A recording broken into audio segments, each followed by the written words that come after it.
In this week's drive, we hear why Button thinks he can be world champion, get very, very close, but keep going in Belgium, get even closer and stationary in Canada, and see a champion under pressure in Checo. All this and more in this week's Drive.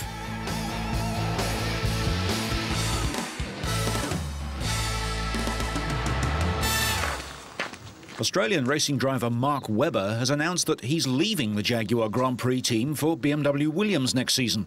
27-year-old Webber is looking forward to his fourth season in Formula One.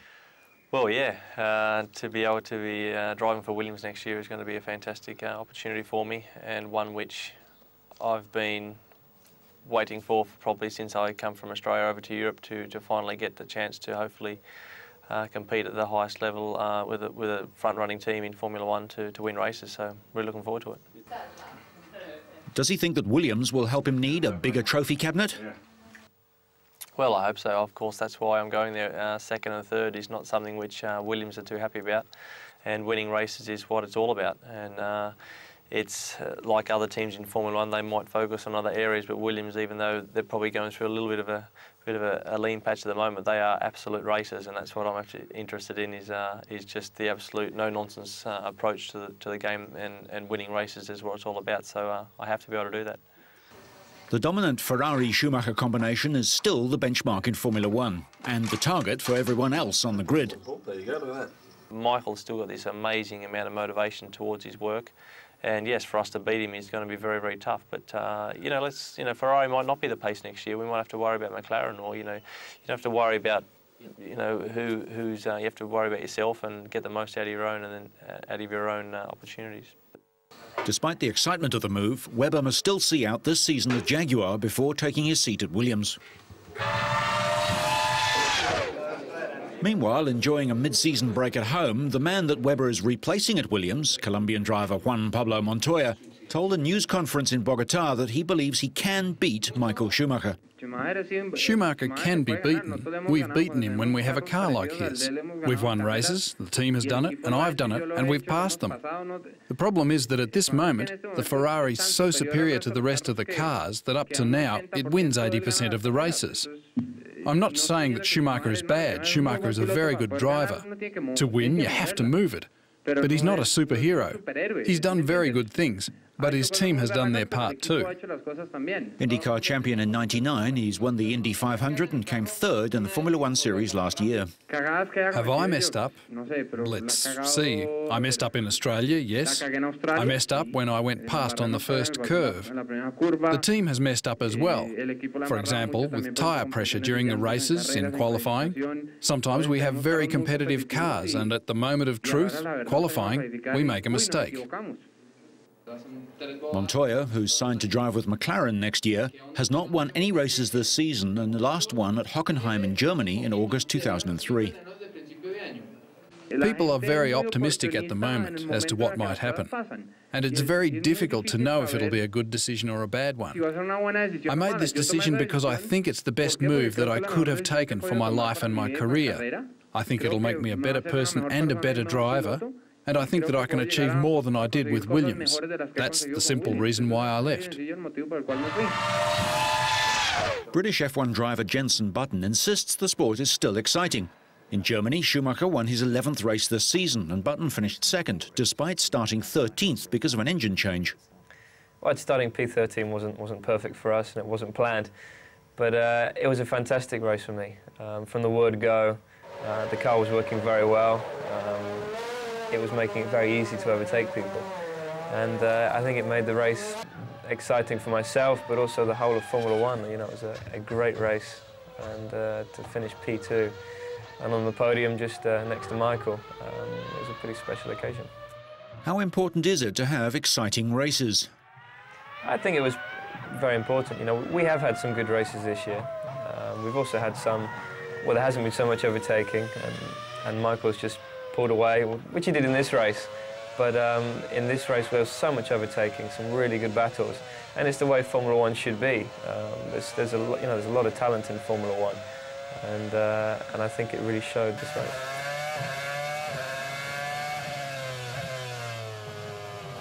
He also countered accusations that the sport was boring because it lacks any real personalities nowadays. Well, I don't think it's down to me. I think there's some fantastic talents on the grid, and we are personalities. You know, there is limits to what we can say and do because we have so many sponsors and Formula One does. So it's a little bit difficult. You have to be careful what you say. But I think that if you see interviews of drivers and see the way they are, you know, the way they act at the circuits, we're just normal guys just trying to do our job as good as we possibly can. The Ferrari obviously is a fantastic car and Michael's doing a great job, but behind him there is a great gaggle of cars which are really competing for podium finishes, and hopefully we're going to make that step up to challenging Michael soon. So for me, this time in Formula One, you know, this year is a fantastic season, and I don't think you could really wish for that much more. The very next day, Jensen swapped the English summer for a South African winter. He was in Cape Town to promote a photographic exhibition commissioned by his BAR Honda team. Talking to the media, Button said he believes his first Formula One win and even a World Championship is not far away.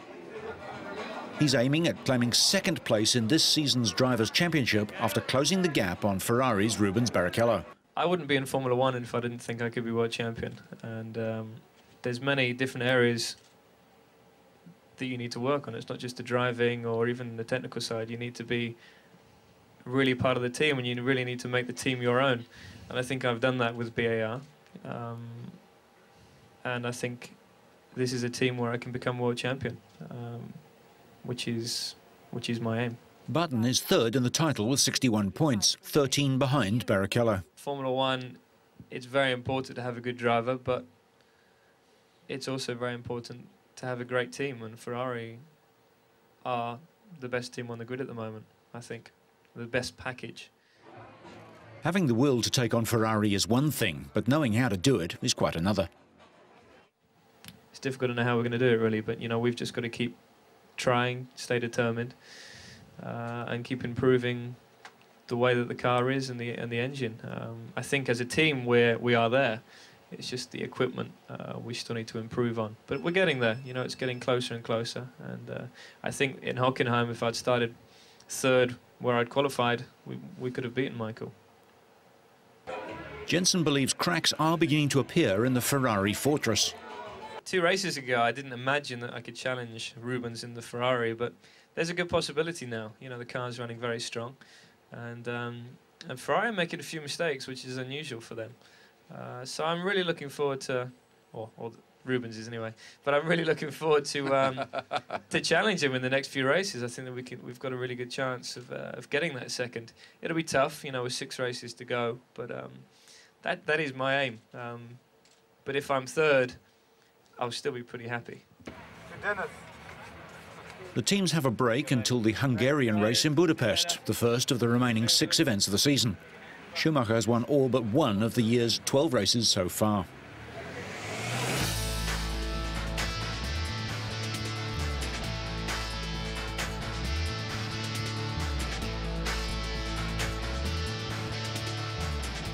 The 7th round of the 10-race European Touring Car Championship was held over 2 heats at the Spa-Francorchamps track in Belgium. The race started with a collision in the first corner. Italy's Alessandro Zanardi, his compatriot Fabrizio Giovanardi and Rickard Radel of Sweden all came together. Jörg Müller in BMW number 42 took a narrow lead from his brother Dirk in car 43, but was soon challenged and passed by his teammate at the bus stop corner.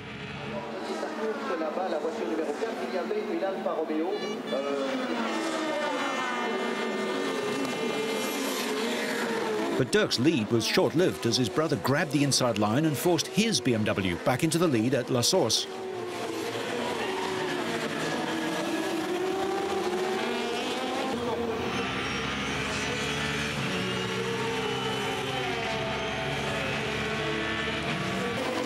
However, Dirk wasn't finished and fought back to reclaim the lead at La Combe on lap 3, with championship leader Andy Priaulx in car 11 running third.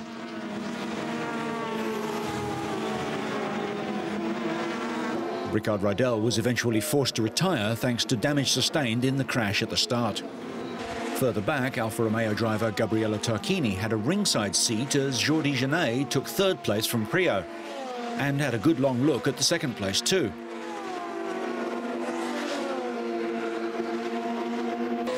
The race settled down with Dirk leading his brother Jorg Muller, with Genet third and Priaulx fourth. Kurt Mollekens, who caused the first lap pile-up, was awarded a drive-through penalty, dropping the BMW driver from 7th to 18th. With Dirk, Jorg and Genet claiming first, second and third, BMW scored a clean sweep of the podium for Heat 1. Dirk's win moved him into the lead in the championship. At the start of the second race, young Alfa Romeo driver Augusto Farfus in car 3 took and held the lead by holding out Antonio Garcia in car 5. He was forced wide, letting Andy Priaulx into second. Farfus, starting from pole position on the reversed grid thanks to his 8th place finish in race 1, then forced Jorg Muller off track, knocking off the BMW's mirror and allowing his Alfa Romeo teammate Tarquini through into second place and Priaulx into third.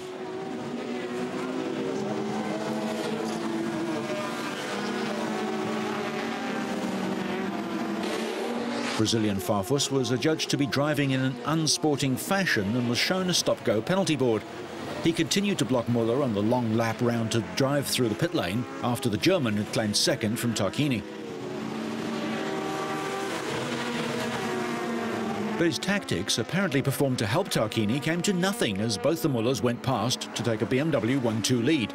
Jorg and Dirk holding their positions to the checkered flag as Garcia also got past Tarquini for third.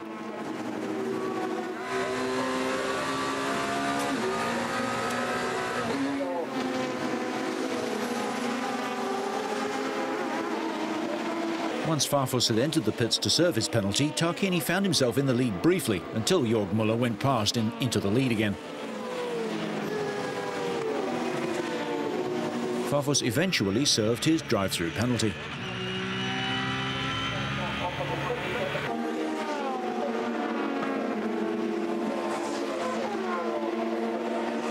The BMWs reigned supreme, filling 6 of the top 7 positions and extending an already commanding lead in the Constructors' Championship. The Mullers took 18 points apiece from the weekend's 2 races, moving ahead of Priaulx to first and second in the championship. After the race, a less than impressed Jorg Muller slammed Farfus's behaviour. Things like that shouldn't be in touring car racing.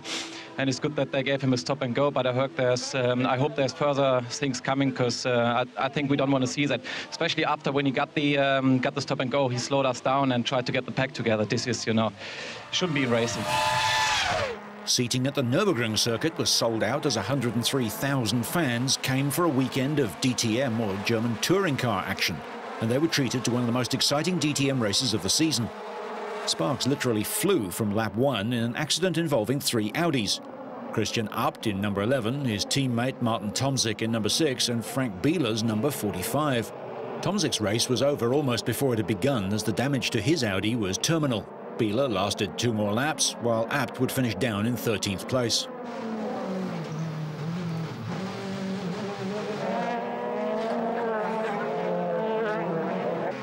Gary Paffett had dominated final qualifying, and it showed as he passed former champion Laurent Aiello after the first pit stop on lap 20.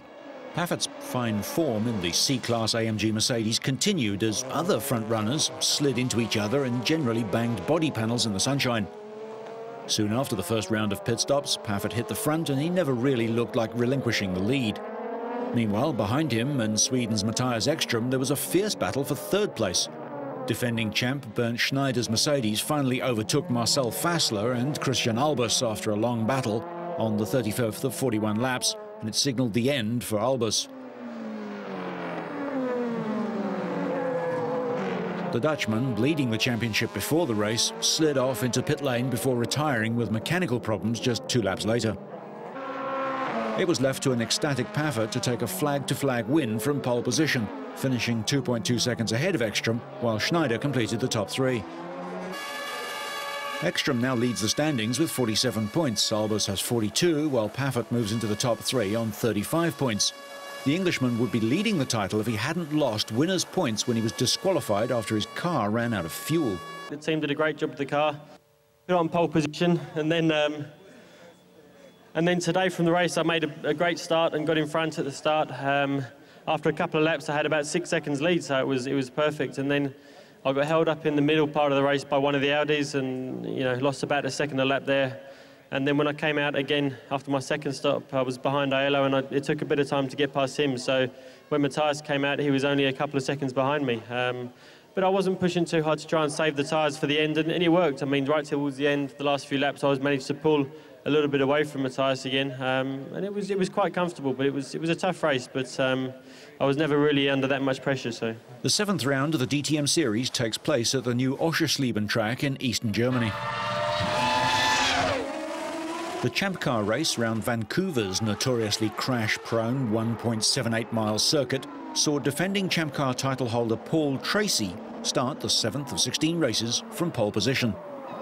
On lap 21, Patrick Carpentier tried to pass Brazilian rookie Alex Sperafico, who was a lap down, when they came together at the end of the pits, knocking them both out. Rodolfo Lavin spun all by himself nearby, trying to avoid the crash. He was a lap down by the time he restarted, and his race ended on lap 66 with a blown engine. His 4th did not finish in 7 races.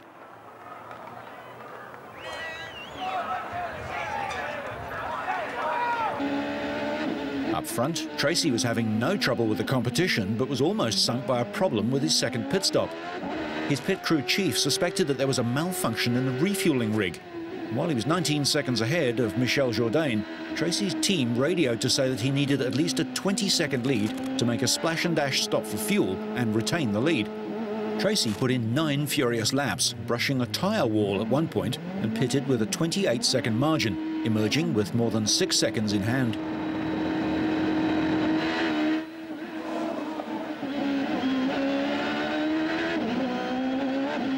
Tracy controlled the entire race for his 2nd straight win at Vancouver. Michel Jourdain of Mexico worked his way up from 12th to finish in 2nd place, about 5.5 seconds behind Tracy. The victory was the 28th Champ Car win of his career. Tracy, winless since the series opener on April the 18th, moved into 3rd place in the championship, passing fellow Canadian Carpentier. Series leader Sébastien Bourdais of France finished 5th, retaining a hefty lead in the standings over 2nd-ranked Bruno Junqueira of Brazil, who finished 4th. American rookie A.J. Allmendinger posted his first podium finish.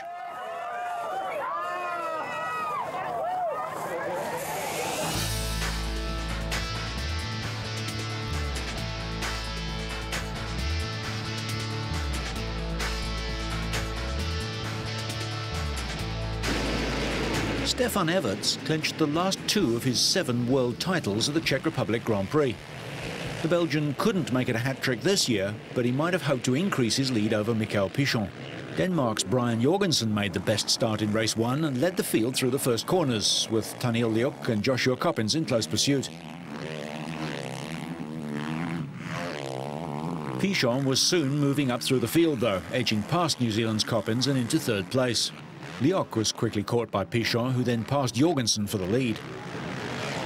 7-time MX1 world champion Everts wasn't to be left out of the action, though. The Belgian began to make ground on the leaders after a slow start. Everts overtook Coppens and then caught Liuk on the way to a 2nd place finish.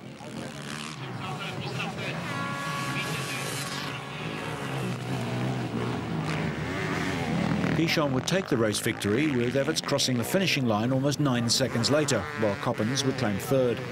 Things would be just as fast and furious in the 2nd race, although the whole of the field would manage to stay on 2 wheels through the first corner this time.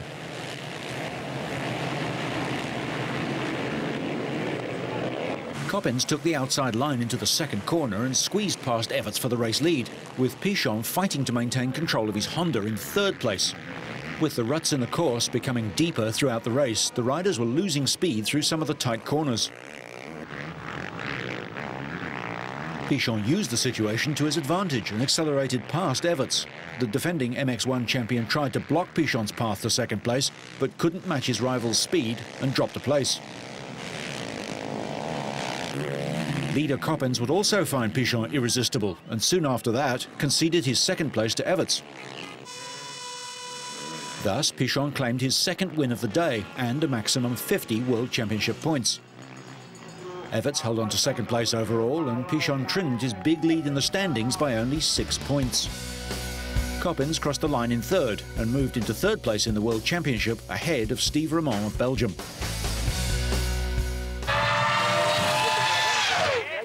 The difference between the top 3 riders in the championship and the rest of the field was clear to see as the championship moved to the most difficult course on the calendar, Puerto Pajeres in Spain. Championship leader Takahisa Fujinami was the first of the contenders to try and navigate a course to victory. With most of the sections being ridden for the first time, with some already reconfigured after riders deemed them too difficult, it was hard to judge what was a good score. But as he has all season, Fujinami looked to be the pick of the riders.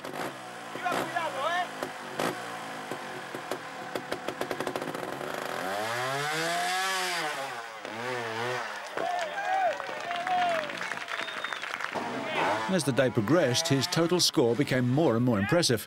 Even indoor world champion Adam Raga couldn't contain the Japanese rider at his home round, as he incurred crucial penalties at important times in the day-long battle.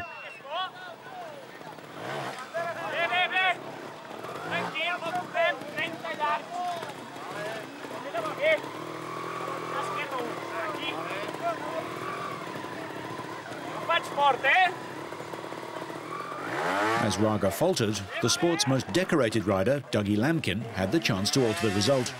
The 7-times world champion found some of the agility he's become famous for on the Spanish hillside, but even he was unable to make an impression on his Japanese rival. Some late errors cost Lamkin second place, but in the end it was another clear victory for the world champion in waiting, Fujinami. The Japanese Honda rider tightened his grip on his first ever Trials World Championship and enjoyed the spoils of victory, safe in the knowledge that his first ever title awaits at the final round of the World Championship in Switzerland in 2 weeks' time. The question is whether Raga can depose Lamkin for second place.